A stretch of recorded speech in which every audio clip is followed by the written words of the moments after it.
We interrupt this episode to bring you the following message.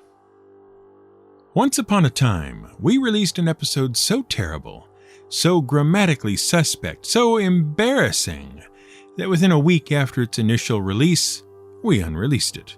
We pulled it from the feed, and it has never been heard again by anyone who didn't hear it the first time. We were mercilessly roasted by the general public over one particular point of pronunciation that frankly destroyed the integrity of the rest of the episode all by itself. And for once, both of the wees who made this show at the time were to blame. There was no excuse, really. We just completely dropped the ball when it was time to check and double check. And so the episode disappeared in the mists of time, there to lurk and haunt at least one of us over the ensuing years. But also to serve as a reminder to do better, which we hope we have done. But it's unfair to leave it languishing. The script was good, and the other information it contained was worthwhile. It was just that one error that got repeated 4 or 5 times that made it unbearable to us and a source of derision to the public. So let us not leave it unheard any longer. Let us slay the demons of the past and drag the episode into the light once more. And while we're at it, let's bring it up to date, get it up to the same standard as our more recent episodes, and then release it to you, the general public. Except this time, with a bit more attention to detail. This is GM Word of the Week, and I'm Fiddleback. We here at the Word of the Week understand the need to be cool. Seriously. Growing up as word-obsessed gamer nerds while the other kids were doing things like dating cheerleaders and throwing footballs and going to ice cream socials at the malt shop, we learned about how important coolness was in the same way that a person lost in a desert learns about just how important it is to drink 8 glasses of water a day. Interestingly, we often think of the word cool as a bit of modern slang originating in the 90s. Or maybe the 80s. Or perhaps in the surfer culture of the 60s. Or with the cool cats of jive in the 1940s. Or maybe it comes from the roaring 20s, when R.J. Reynolds was trying to market its brand new brand of menthol cigarettes as hip and sophisticated. In any case, wherever it came from, it is definitely a 20th century term, right? It's certainly not something that Shakespeare would have used. It wouldn't have been mentioned in Beowulf. Or by the Roman philosopher Boethius. Right? Right? Well, by now, you know how this game works. Obviously, given these suspiciously specific denials, as they're called, obviously, we're about to tell you the concept of coolness has been around for a long time. But if you think about it, it's not really that surprising. You just have to realize that in the language, temperature and temperament have often been closely related.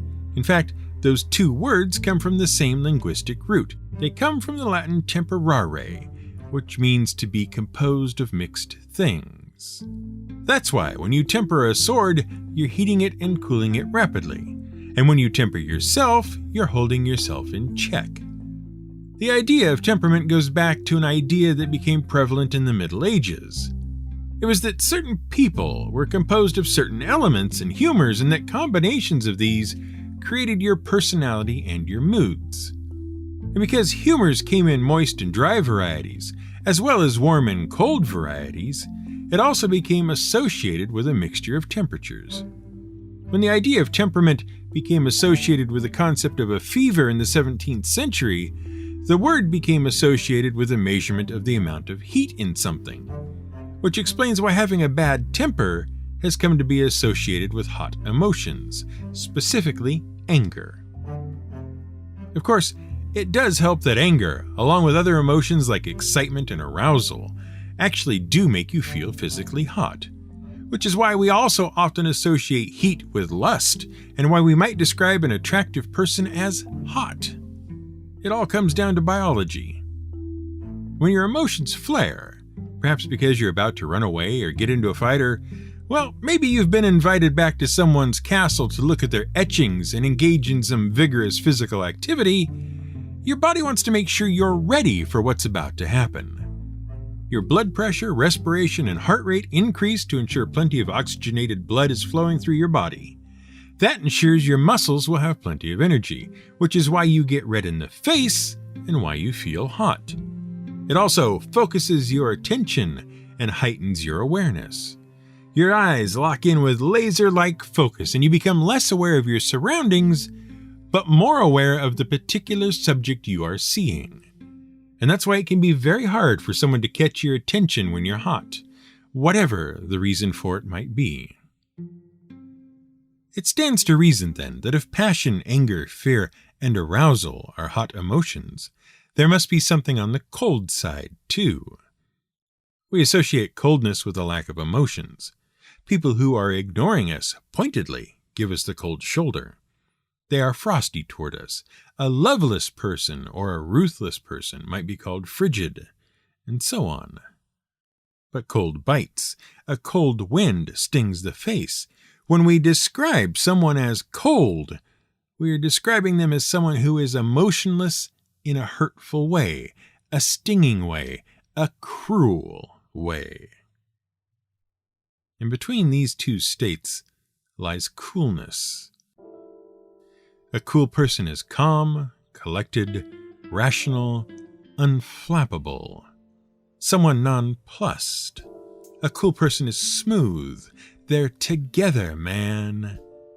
They rise above it. It doesn't get to them. They don't run hot, but they aren't cold. They just skate on by.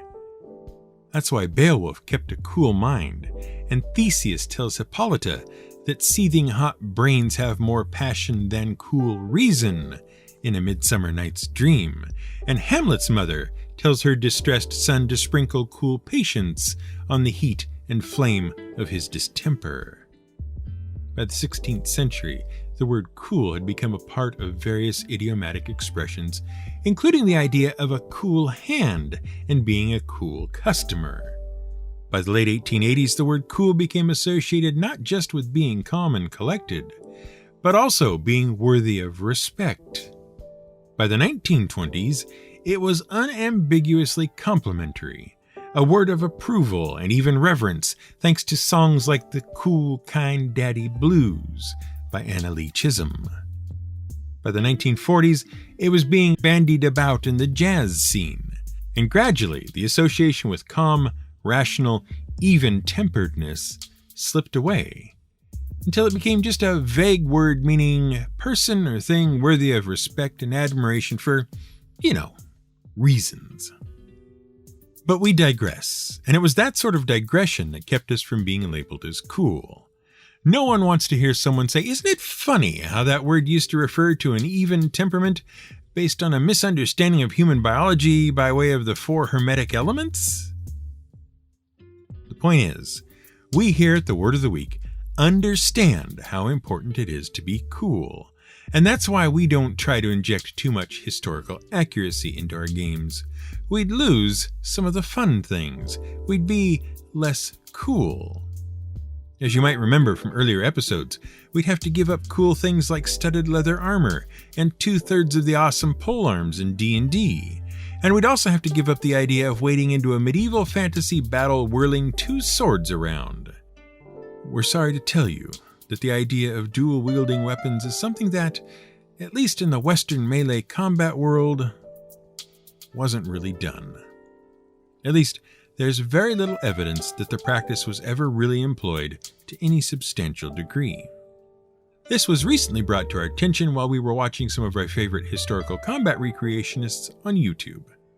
It turns out that historical military recreation videos spend a good half of their time telling fantasy gamers why all the things that are cool in their games not only didn't really happen, but also would be really terrible if they did. Which is why they don't get invited to sit at our game tables any more than we got invited to sit with the footballers and cheerleaders. Because it's just cool to have a weapon in each hand and swing away, whether those weapons are swords or axes or nunchaku or even guns. The gun thing, firearm experts agree, is especially stupid. The best way to fire a handgun, that is, the most accurate way, is to use both hands on one gun and sight down the barrel. The second best way is to hold a gun in one hand at shoulder level and sight down the barrel. Note that the key is sighting down the barrel. Believe it or not, the most important part of accurately shooting a gun involves accurately aiming the thing. Who'd have thought? Certainly not anyone who ever filmed a gunfight or dual-wielded a couple of Desert Eagles in a video game. Firing two guns at the same time means you can't really aim effectively or hold either gun very steadily, which we think you'll find with almost all of the larger caliber weapons becomes vitally important if what you want to do is hit the person shooting at you instead of braining yourself in the forehead thanks to the recoil.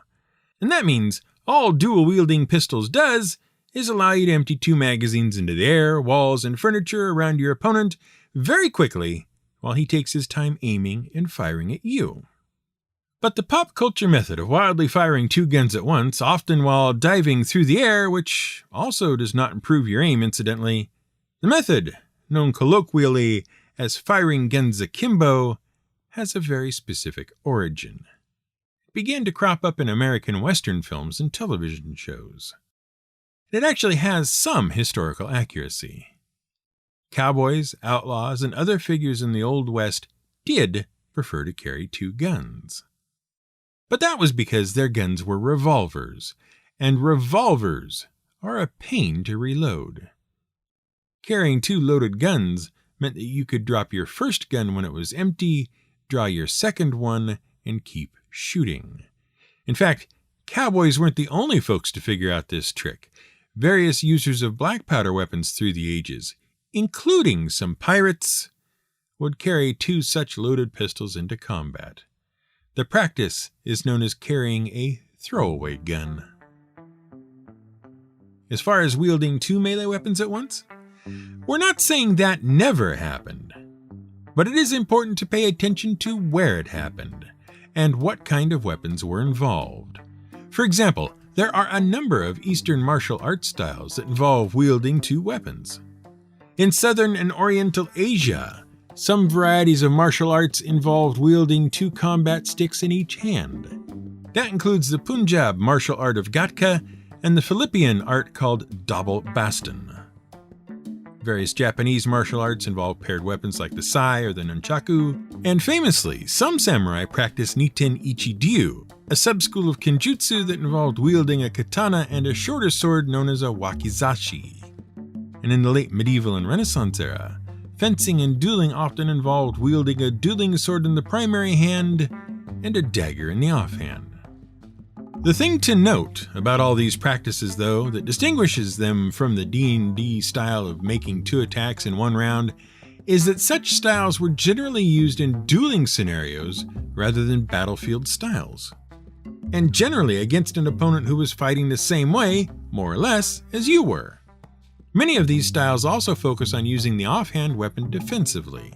Some paired weapons, like the sai and nunchaku, were actually specifically designed to be used defensively. In Europe, the practice of dueling with two weapons involved a rapier or other small sword paired with an offhand dagger. The sword was used for attacking naturally, but the dagger was used for parrying and trapping an opponent's weapon. As dueling became especially popular in the courts of Italy and France in the Renaissance through to about the 18th century, the weapons evolved over time. The various dueling swords became lighter and lighter so that they could be handled more deftly, and they were more well balanced. Gradually, the cutting edge disappeared, and the sword became purely a thrusting weapon. That allowed the duelist to maintain their distance and to fight side-on instead of head-on to reduce the target they presented. But more interesting is what happened to the offhand dagger, which became known as the parrying dagger, from the Latin word paradre, which means to fend off. The most prominent and well-known type of parrying dagger was one that many gamers have seen written down and often mispronounced as main Gauche, but is more correctly pronounced as man Gauche. It's a French phrase, and simply means using the left hand. The Gauche is a long, slender dagger with a bell-shaped handguard and a prominent crossguard, and it is used for parrying and trapping an opponent's sword. And when most people hear the phrase parrying dagger, that's what they picture. But the Gauche wasn't the only type of parrying dagger used in duels of the late Middle Ages and the Renaissance. Another popular choice was the sword breaker. The sword breaker was actually a form of offhand weapon that had been in existence for quite some time prior to duels becoming all the rage during the Renaissance. It was basically a broad, stubby dagger or short sword. It had a prominent crossguard to protect the hand, and one edge of the blade had a series of deep notches or grooves cut into it that made it look like a comb. The sort you'd fatally comb your hair with if you got confused. By using this design, with more than a little skill, you could, theoretically, catch an opponent's sword as he was swinging it at you. But despite the name, there's a lot of debate as to whether you could actually break a sword with one, or whether that was just a nickname derived from the fact that you could interrupt an opponent's attack with it. Part of the problem is that for much of the time they were supposedly in use, swords were heavy, sturdy affairs, which, by design and manufacture, did not break easily. So it was doubtful a sword breaker used in the offhand would generate sufficient force to actually snap the heavy blades. As things progressed towards the Renaissance, though, swords grew lighter and more agile, making the use of a sword breaker more likely to be successful, although even this is doubtful. Possibly the coolest of the three main types of European parrying dagger, though, is the so-called trident dagger. Trident, of course, means 3 teeth. The trident dagger was a spring-loaded parrying dagger. When a mechanism in the hilt was released, what looked like a conventional dagger blade would spring apart into 3 prongs in a W shape. That shape made it very useful at trapping an opponent's weapon. Of course, the complex trident dagger was developed later in the Renaissance period and was quite rare. But it was very cool. But why is historical dual-wielding mainly about using the weapons defensively? Well, because it isn't very effective in battle, and it's very hard to learn.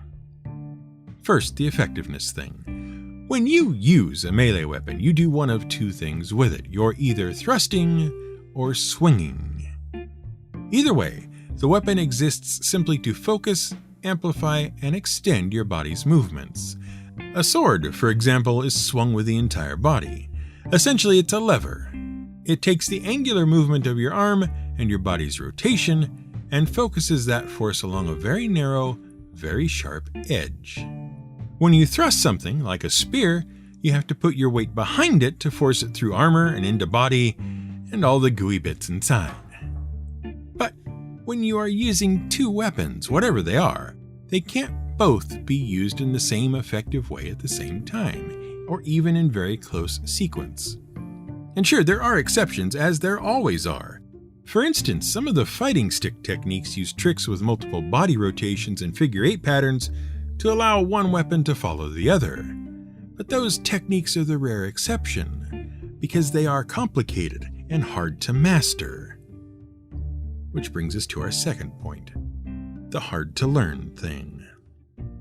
You've probably heard of the old rub your tummy and pat your head thing, right? If you haven't, try it now. With your left hand, start rubbing your stomach in small circles. At the same time, place your right hand above your head and start patting it up and down. If you're not into that one and you're sitting at a desk, you can try this one instead. Pick up your foot off the ground and start moving it in clockwise circles. Now while you're doing that, write the number 6 on a piece of paper. In both cases, what you'll find is that your limbs have trouble working independently. They try to mirror each other. You start patting both your head and your stomach, or your foot turns around and goes in the other direction. If you're very uncoordinated, your foot might just freak out and start wiggling, or you might fall over. We're sorry if you fell over. Maybe don't do everything the people on the podcasts tell you to. The fact of it is, your brain is not naturally good at conscious multitasking.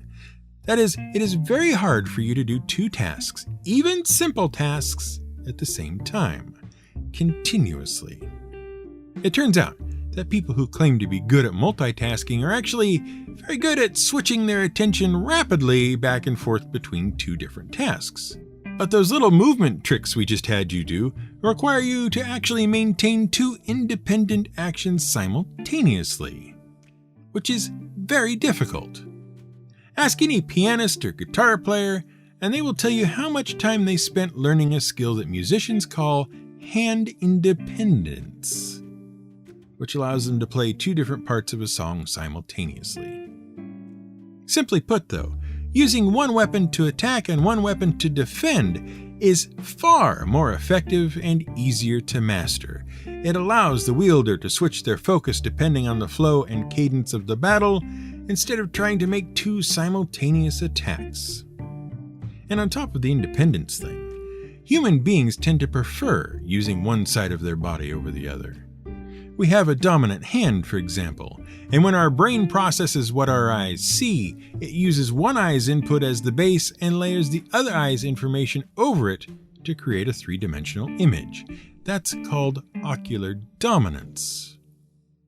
However, let us be clear, this has nothing to do with the myth of lateral brain dominance. Yes, myth. There's no such thing. The myth goes like this. Your brain is partially symmetrical. That is, some of the structures on the left side of your brain are mirrored on the right side of your brain. That makes sense because your body is symmetrical too. Mainly what this means is that you have centers for processing sensory input on each side of your brain, and you have centers for controlling your muscles on each side of your brain. But due to the way your brain is wired up to the rest of your body, the sides are actually reversed. The right half of your brain takes in sensory information from your left ear and eye, and so on, and controls the muscles in your left arm and left leg. And the left half of your brain handles the right side of your body. The conclusion, obviously, is that one side of your brain is probably stronger than the other, since you have dominant limbs and eyes and ears and so on. If you are right-handed, the left half of your brain dominates. And we should also note, just to forestall some emails, that the eye dominance thing is actually more complicated than most people realize. It turns out that the left side of your brain gets input from the right half of both eyes, and the right side of the brain gets input from the left half of both eyes. So you don't have a dominant eye so much as a dominant side of both eyes. Sort of. Ocular dominance is actually even more complicated than that, but we digress. Where it gets weird is that there are some structures in your brain that aren't precise mirror images of each other. Generally, these are the areas that handle abstract bits of higher reasoning. The areas that cover things like math, spatial reasoning, language processing, and so forth. And if you dropped out of neuroscience school right at that point, you'd conclude that one side of your brain is more logical, for example, and the other side is more creative. And if one side is more dominant than the other, then being right-handed obviously means you're better at math, right? Well, no. Go finish your neurosciencing. First of all, even though some of the higher reasoning areas are slightly more dominant on one side than the other, the brain really is symmetrical, and there's a lot of crossover and symmetry. In fact, when people suffer damage to a specific region of one side of their brain, the other side can sometimes gradually take over for the damaged bit. This has been studied in patients with problems in language processing areas of the brain. And that's because language processing is the main thing that really does seem to be very different on the left and right side of the brain. And those asymmetries can actually vary from person to person. The myth of right and left brainedness probably became quite widespread thanks to Robert Louis Stevenson's novella, The Strange Case of Dr. Jekyll and Mr. Hyde. In that story, a doctor of cool temperament named Henry Jekyll has developed a potion that physically transforms him into Edward Hyde, a violent, lustful, hot-tempered man driven by his basest instincts. Having lost control of the transformations, Jekyll works feverishly to develop a counter potion. What's interesting, apart from the dual-natured brain thing that popularized the idea of logic and passion as two separate halves of the same brain, what's interesting is that Stevenson's story was actually inspired by real-life events. Now, the real-life events aren't that fantastic. They involve a cabinet maker and a locksmith named William Brodie. He was well-liked and well-respected in Edinburgh, Scotland. Brodie was so well-liked and trusted that he became a city councillor and a deacon. And many of his customers, wealthy individuals, trusted him with keys to their homes so he could deliver cabinets while they were not at home. Brodie, however, being a locksmith, found it incredibly easy to make copies of the keys and use them to rob his wealthy friends. He used the money he gained to finance his gambling habits, including betting on vicious dog and cockfights, running cons involving trick dice, and maintaining relationships with several mistresses. In 1788, an accomplice turned Brodie in, and his double life was laid bare for the world to see. And Robert Louis Stevenson, who even owned a Brodie cabinet, was so enamored of the story that he wrote a dramatic fictionalization called Deacon Brodie, or The Double Life. It was a play, and it failed to attract much of an audience. So he spiced it up a bit with a medical potion, some pseudopsychology, and a vile psychopath who trampled women dead simply for the crime of jogging his elbow on the streets. And that one, Dr. Jekyll and Mr. Hyde, that sold pretty well. Which again just goes to show that coolness is always better than realism, especially in fictional entertainment.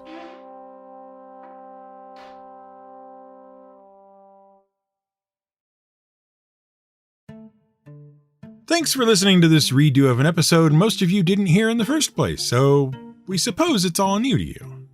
Probably it was just our imagination making us think we'd messed up so badly, but we're happy to have it out in the open once again, and the albatross off our neck.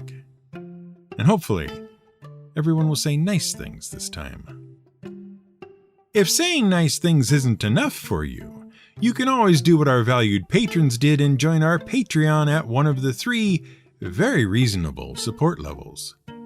$1 gets you early releases and transcripts. $5 gets you into the monthly chat. And for $10, why, for $10, we'll even make a special bonus episode once a month, just for you.